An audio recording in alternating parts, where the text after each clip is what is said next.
sold the idea that financial independence is all about some number on your account statement, or even worse, that you don't qualify because of where you started out. That's just not true. It's not about some well-kept secret of the wealthy. It's about finding the right information and knowing how to apply it. On the Get Ready for the Future show, we're answering your questions so you can start making real financial change today. The journey to true financial independence begins right here, and it starts with you.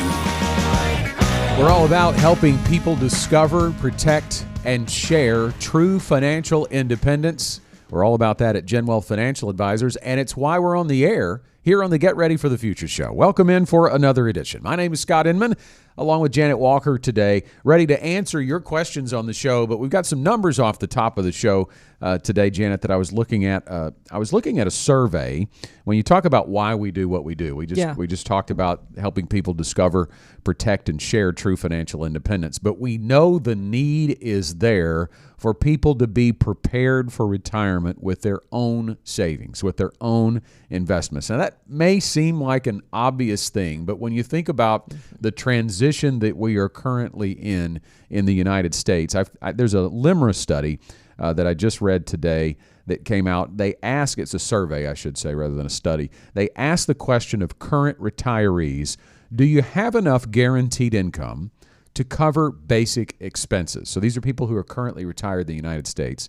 72% of those that answered said yes, they have enough guaranteed income to cover basic expenses. But when they asked the same question of pre-retirees, will you have enough guaranteed income to cover your basic expenses? Only 47% said yes, 33% said no, and 20%, that's eye-opening too, 20%, Janet, said they didn't know.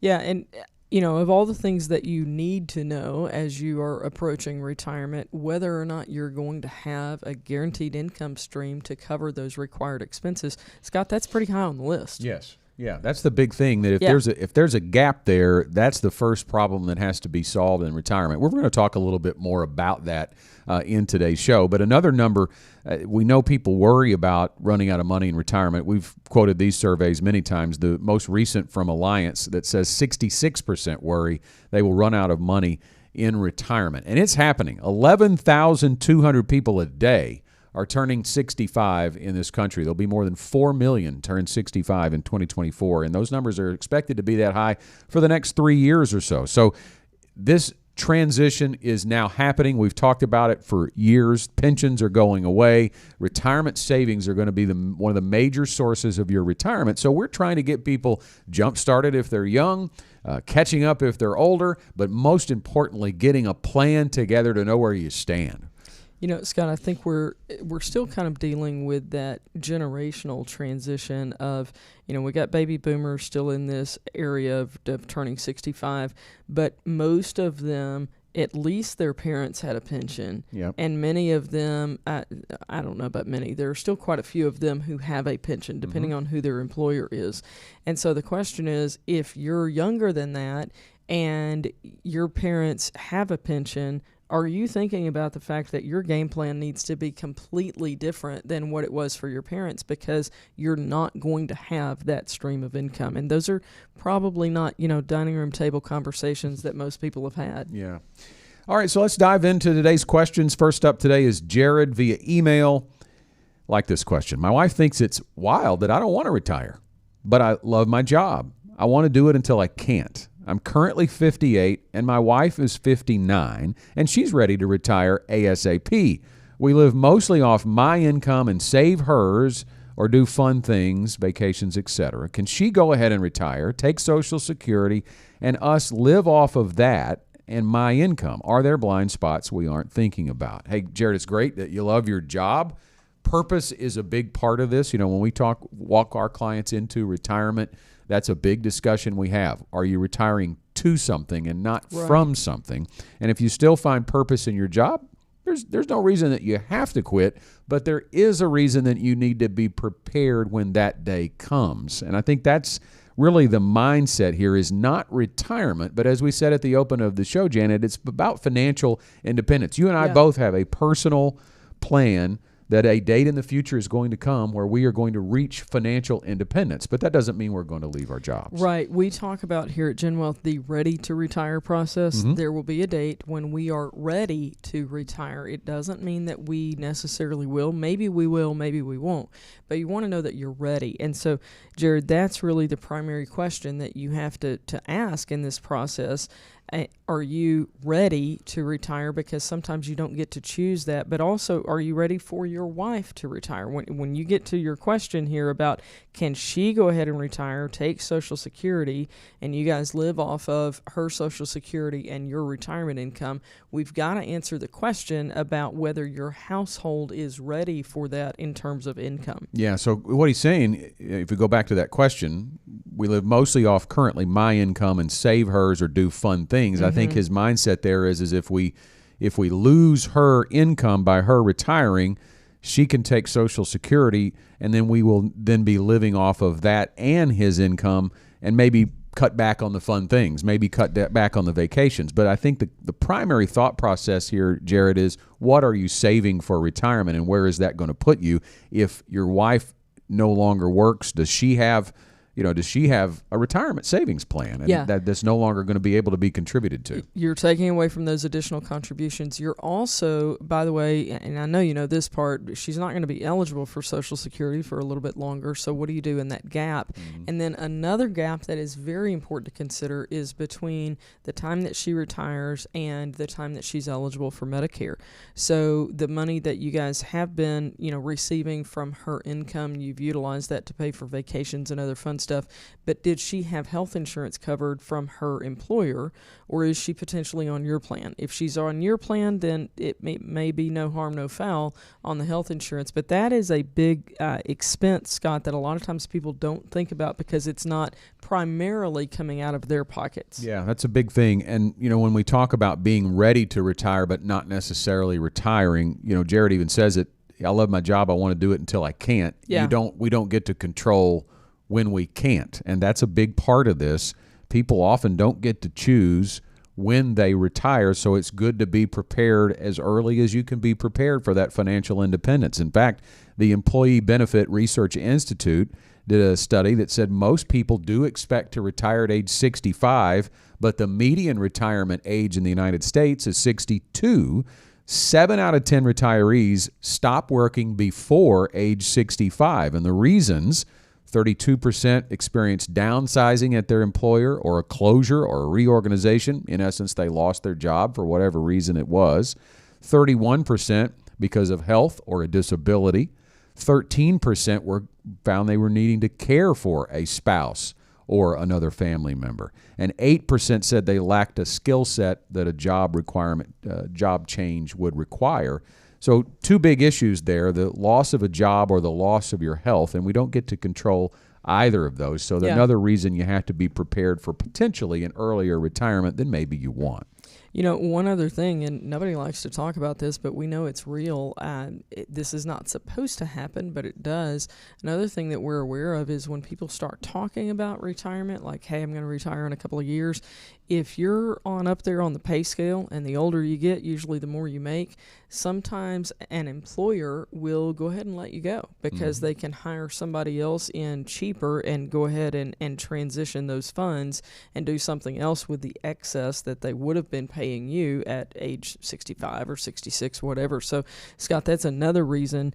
And it's kind of a sub point to one of these as far as downsizing and reorganization and everything, but it's absolutely real. You've got to be prepared and know that you can retire if the decision on the timeline is out of your control. Yeah, I think what I would encourage, Jared, for you to do is get you and your wife together and call and schedule an appointment with a GenWealth financial advisor. Walk through the Ready to Retire process. You can do that by calling 866-653-PLAN.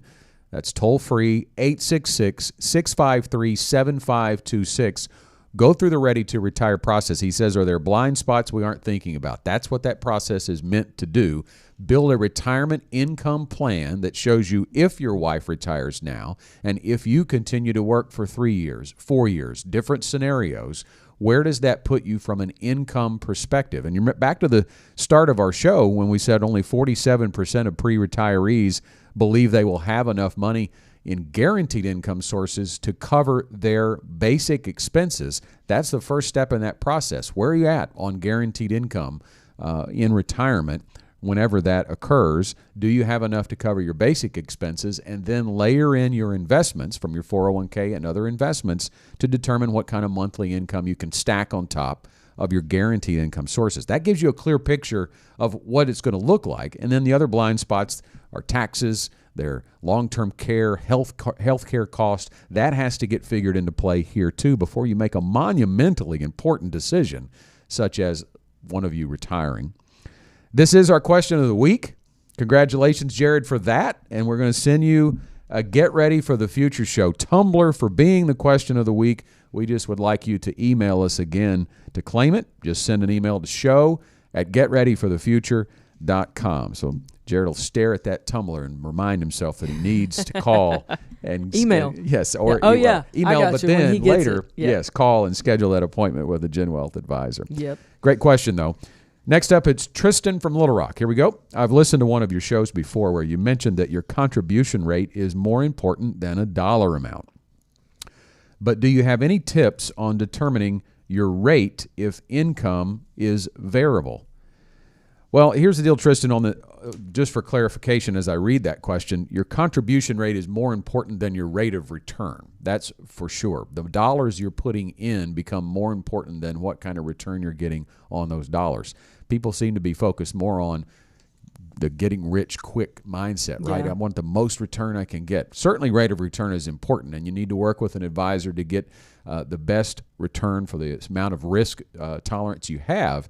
But the contribution rate over a long period of time makes more of a difference. So when he says a dollar amount, I'm not sure if he's talking about, hey, a percentage of my income is more important than the actual dollars going in. That's really just how it's all lined out. Well, and it might be, okay, how much can you contribute to a Roth to max it out? There's this much per month. Right. It's a set dollar amount. But what is that as a percentage of your income? So you really could have been going either way on that question, but it is important really to look at it as a percentage of your income, because that lets you know relative to what you're making now, and then it's likely that what you're making now plays into the calculation on what you will need to have in retirement income. So that's why we really do like that percentage as far as how we determine whether or not you're on track as far as your contributions are concerned.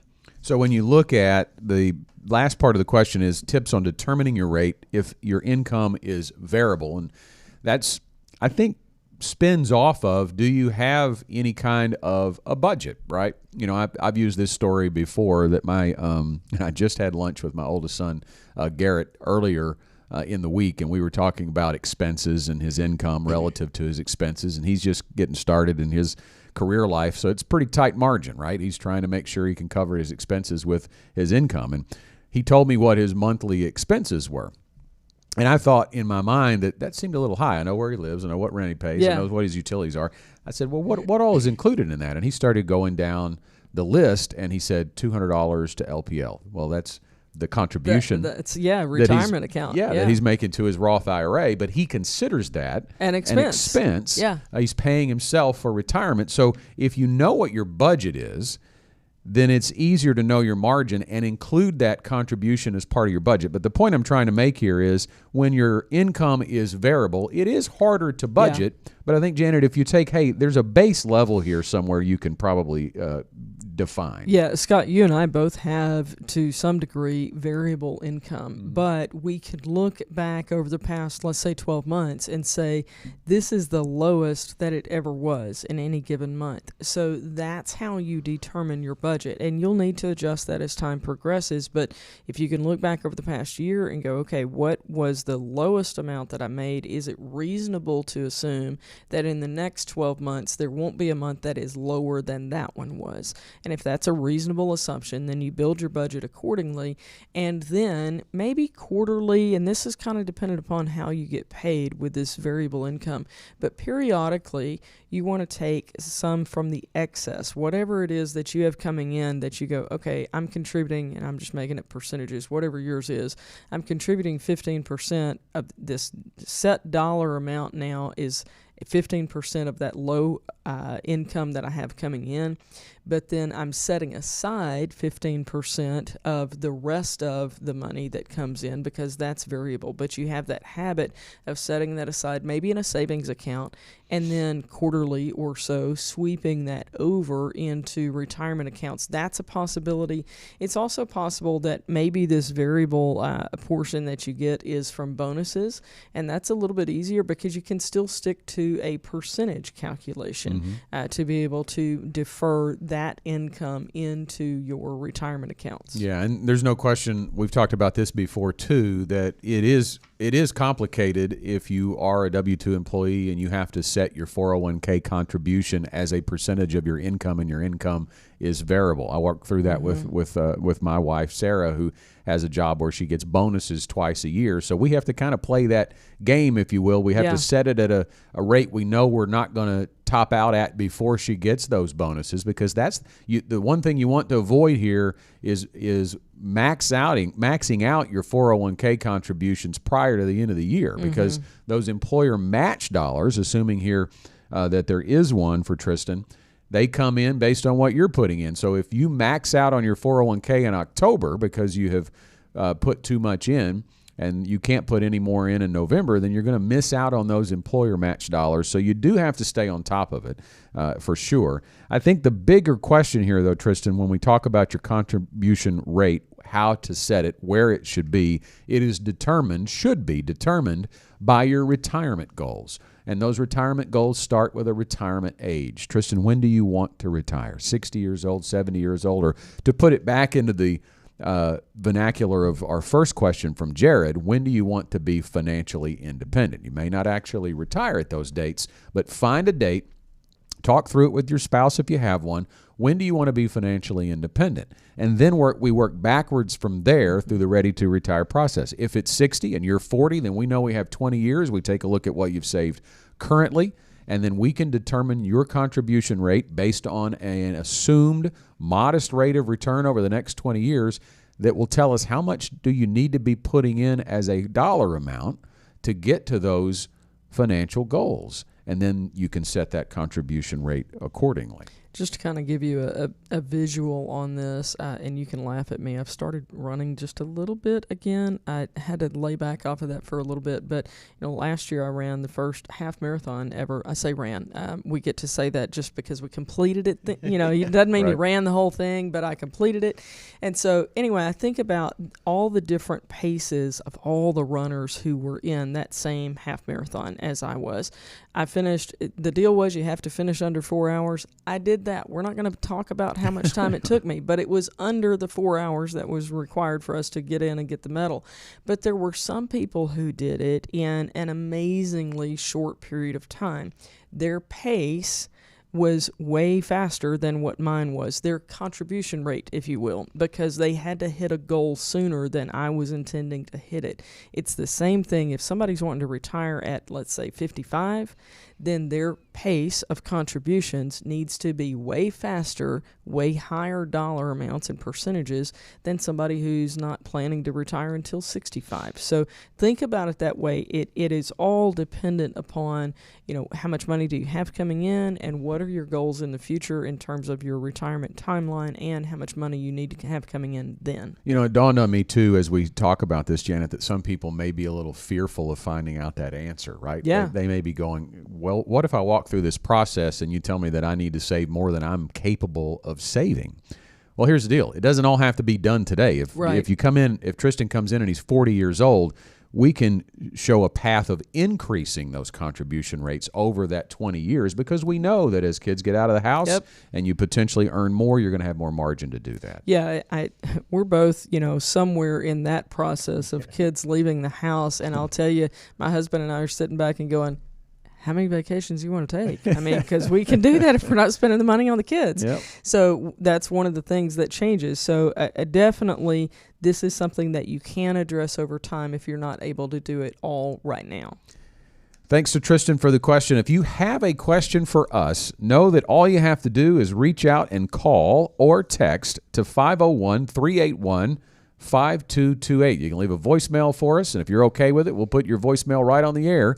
We also can receive texts at that number, or you can send us an email to show@getreadyforthefuture.com, and maybe you'll hear your question next week on the air. Any question, financially speaking, we are here to help. Next up, it's Brett from Maumelle. I recently received a pretty big inheritance, north of $100,000. I'm 42.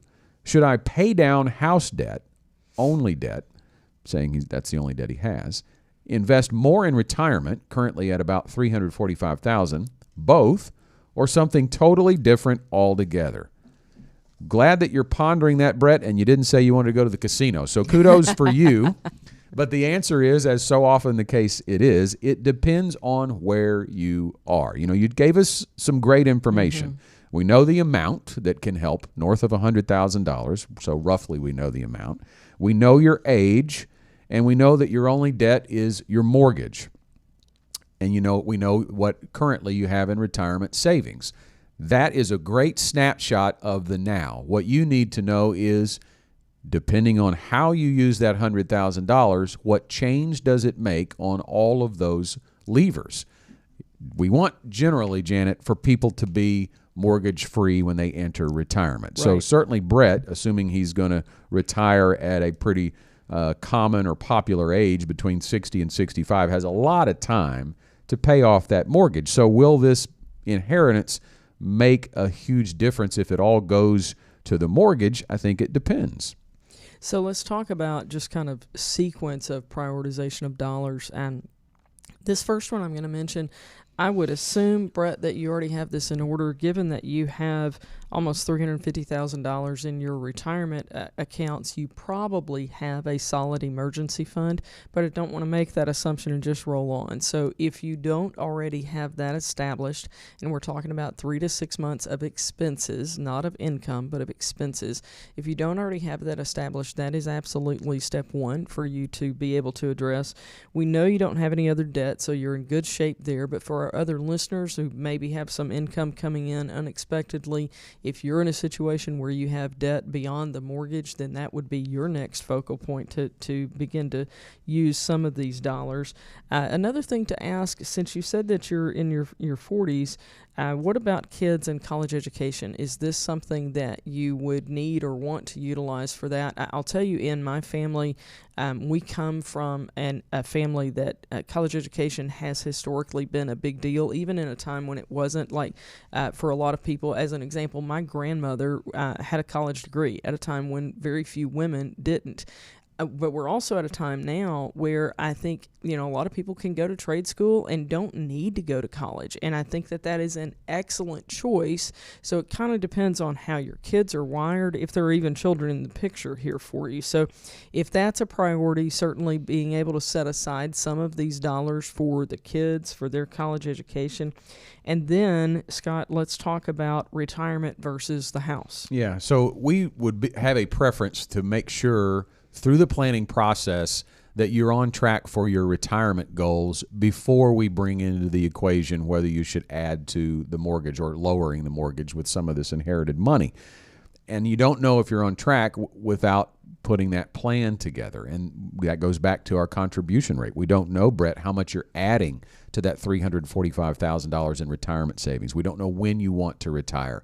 Think about those things and go through the planning process. And if you are on track with your contribution rate to get to your retirement savings goal, then you have some flexibility to use this money that you've inherited to push down that mortgage payment. But even if you have to enter retirement with a mortgage, our preference is to be on track for retirement first. And at 42, the other question I didn't ask here is this your forever home? Do you plan to be in this home forever? Because that matters too on when you pay down that mortgage. How much do you owe on the house? That's another big component too. If you had this mortgage for very long before rates went up, then you probably have a pretty stellar mortgage rate. And when you think about the rate of return on investments versus a potential sub-4, sub-3 mortgage, right, you really have an advantage to getting those dollars into the investments. It is possible to use all that money, but it doesn't change. Does it change? That's a question we would ask. Does it change your day-to-day financial situation by adding it to the mortgage payments? Yeah, I think you want to be sure that you have not just a financial victory here, but the feeling of having a financial victory, because just putting it all towards the mortgage, like Scott said, you're not really going to feel like, other than looking at your mortgage balance, it's not going to make a difference month in, month out. One of the things on the mortgage that I would encourage really most people to consider is, what is your earliest potential, I want to be ready to retire at this age? And then run an amortization schedule from where you are to that age and go, okay, how much extra would we need to put towards the mortgage in order to have it paid at that point? And whether it is a lump sum extra principal payment one time, like from this inheritance situation, or whether it is an additional payment, depending on what the circumstances are. And for Brett, I think you could carve off, X amount of this towards the mortgage and then just continue your regular payments moving forward. But you've knocked that down enough, and then you can take the rest of this and use, otherwise in your financial picture. Here's another question that you have to ask yourself too, Brett, is when are you planning to retire? Because if all $345,000 are in qualified accounts like 401ks and IRAs, and you plan to retire before age 59 and a half, this is a great opportunity to build in some non-qualified investments. The $100,000 could be kept outside of retirement accounts, but invested for retirement so that you could have money to bridge between, let's say you want to retire at age 55, that money could help you eventually bridge between 55 and 59. But one final thing we'll say too before moving off to the final question. At this age, you have a lot of flexibility. And I did kind of jokingly say, I'm glad you didn't think about taking this to the casino, and we'd never recommend that. But it is possible, once you have all these planning points in clear focus, to take a piece of that and do something fun. Yeah, I think that's important too. It's important to us, I think, in how you and I are both wired, and to many of our clients, to honor the person who gave you this inheritance, whoever that person was to you. Think about the things that were important to them. I talked about on my mom's side of the family, especially just the keen focus on college education. If I were to receive something right now, it would go towards my daughter's college education, because I know what a priority that would have been in our family. And so that's just something to kind of think about, like, how do you honor the person who made sure that you received this inheritance? Our final question of the day comes from Jane in Fayetteville. I have to take RMDs, but I don't need the money yet. What should I do with it? Quick and to the point. Jane, thanks very much. Well, there's all kinds of options that you can use those RMD dollars for. So let's kind of walk through that. You don't need the money. So we're going to assume Jane is having to take money out. And for people who don't know what an RMD is, it is an acronym for Required Minimum Distribution. Until the Secure Act came around, it used to be at age 70 and a half, but now it's on a path to be eventually 75 for people who were born in 1960 or later, but right now it's 73. So somewhere along the way, we don't know how old Jane is or when she had to begin taking RMDs, but the government says in your IRAs and your 401ks, your qualified plans like that at a certain age you have to take out a small percentage of the overall balance on an annual basis. And if you don't do it, you're dinged pretty hard. It could be a 50% penalty for not doing so. So you have to do it. You have to do it right. A financial advisor can help make sure you get that done correctly. But if you don't need the money yet, as she said, what options, Janet? Let's walk through a few of them for her. Yeah, so some of these are going to be focused more on your future, and some of these are going to be focused on other people, other organizations. So let's just kind of walk through some of the choices. One of the choices that you have is gifting. We find that our clients really enjoy, if they have the ability to do this, they really enjoy being able to give to their children and potentially to their grandchildren, instead of it being an inheritance that those people receive once our client is gone, our client gets the joy of being able to see them receive that. Now, I'll tell you, if you do this, you need to do it with, no assumptions that they would use the money in the same way that you would. Just, it's a gift and they get to do with it what they want or need. But you lived through the stage of life where they are right now, and money was probably tighter for you then than it is now. And that is probably the case for your kids and or grandchildren. So on gifting, you have the ability to gift up to $18,000, and that is per person. So if you have, 2 kids, you could gift $18,000 to each child. If they're married, there's another $18,000 that could go to the spouses. So there's a lot of opportunity there, but you may be in a situation where you need to reinvest those dollars instead of giving them away. And that's certainly a possibility where you could reinvest them in a non-qualified account. Yeah, and qualified charitable distributions is another thing that we could talk about here. Gifting is talking about going ahead and paying the taxes on that required minimum distribution, getting it to your bank account, and then sending it to someone you want to gift to.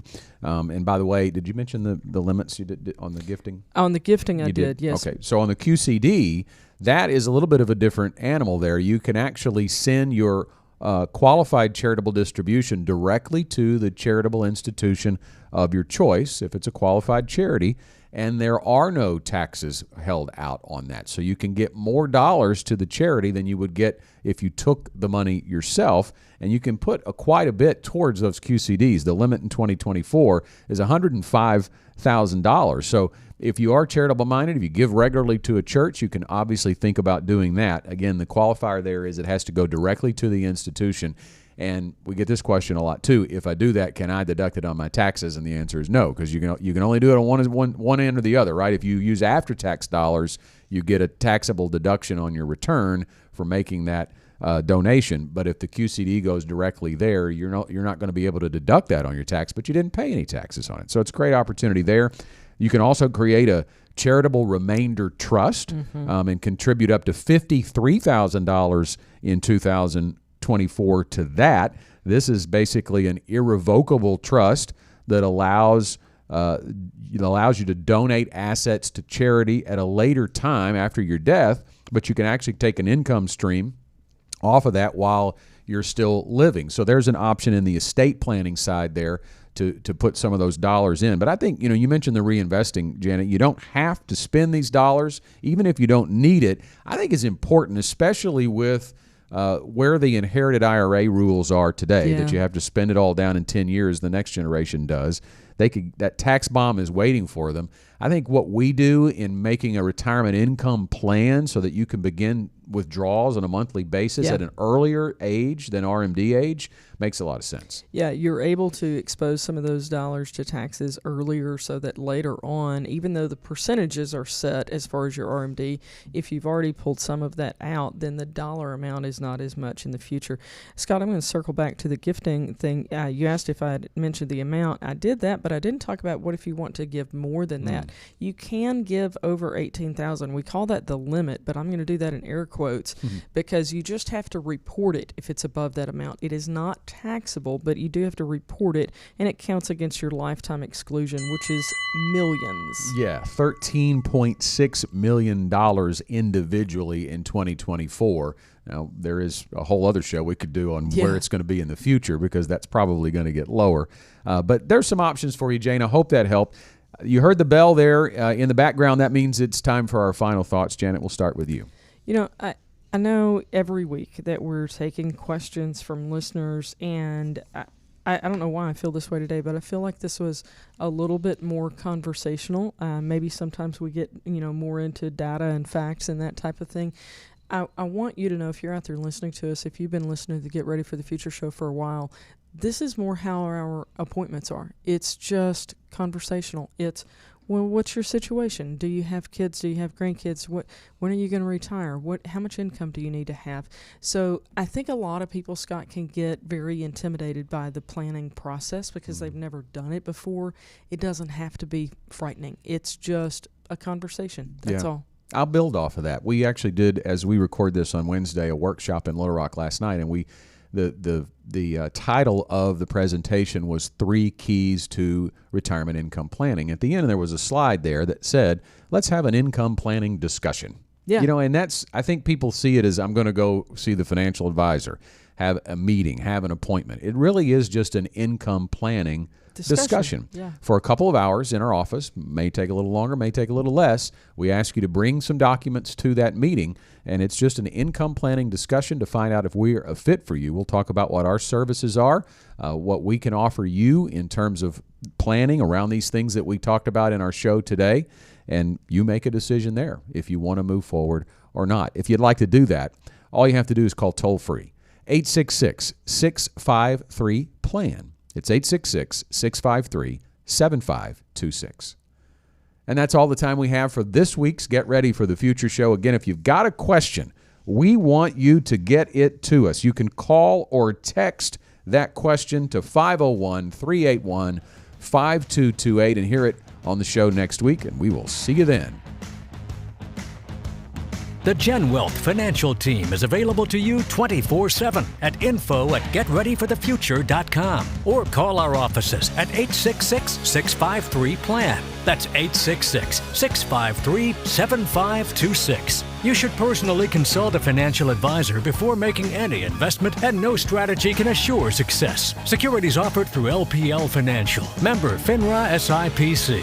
Investment advice offered through Independent Advisor Alliance. Independent Advisor Alliance and GenWealth Financial Advisors are separate entities from LPL Financial.